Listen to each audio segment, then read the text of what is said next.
I tell you what, I love the show, and I was just going to ask Dr. Ball is, I try to look at things on the bright side. I know we're going through climate changes and things, but with these changes, is there any in his hypothesis or his computer models or his research has shown that maybe this will twist things to where maybe places, regions in the world that are non-agricultural as of now, we could, maybe someday produce food production where you wouldn't have, billions of people starving to death. That would be nice.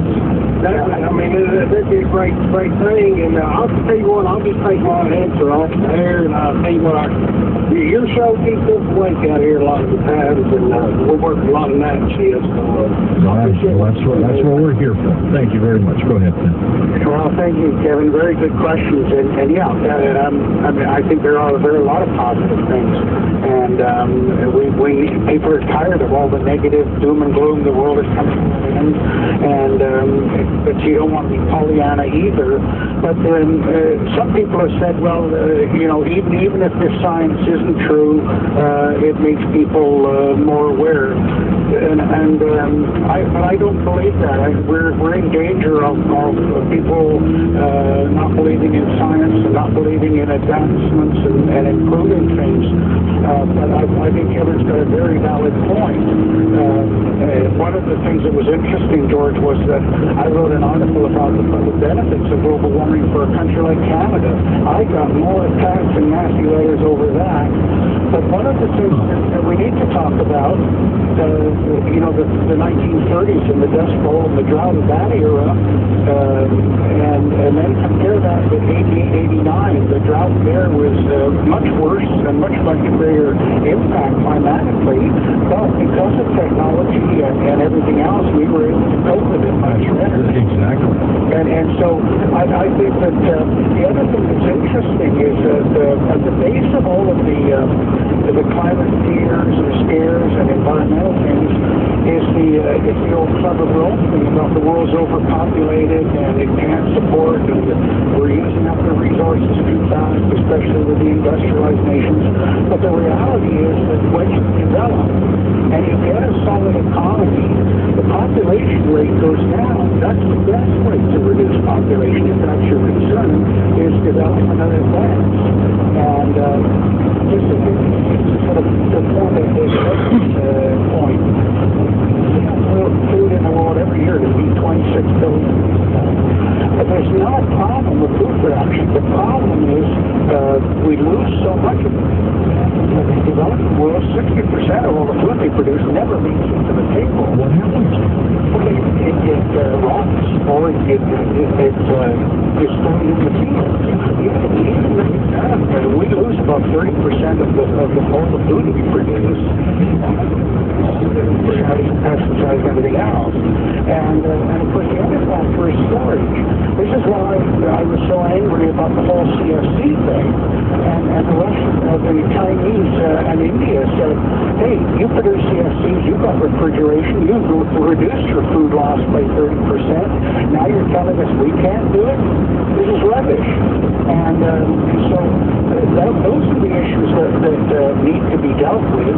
And the other issue, of course, is the equitable distribution.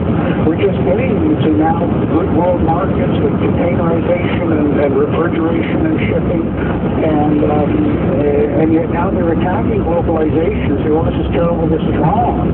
But no, it isn't. I was in Africa when the Sahelian drought was going on, and you're in one country, they got food, they couldn't even get the food to the people in the next country that was starving to death. And so, because of all of these harem-scarum things about climate change and global warming and all the rest of it, we're not getting the issues right. We're not dealing with them properly. And for example, if we're preparing for warming and it's cool, it's going to cool, well, we have the ability to adapt much more rapidly now because we've got genetically modified foods.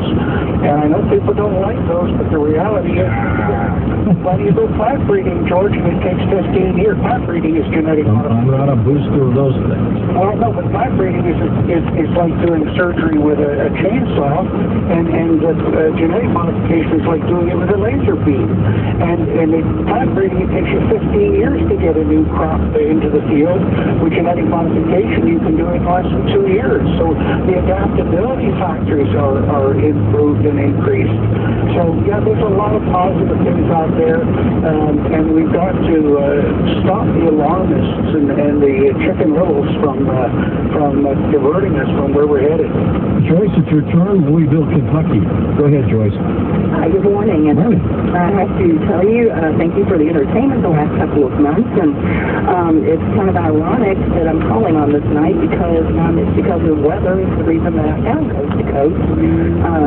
Back in the spring, we had such horrendous storms here that I left the radio on at night waiting for weather updates and everything, and that's how I got to listen to Coast, and now I'm obsessed. But,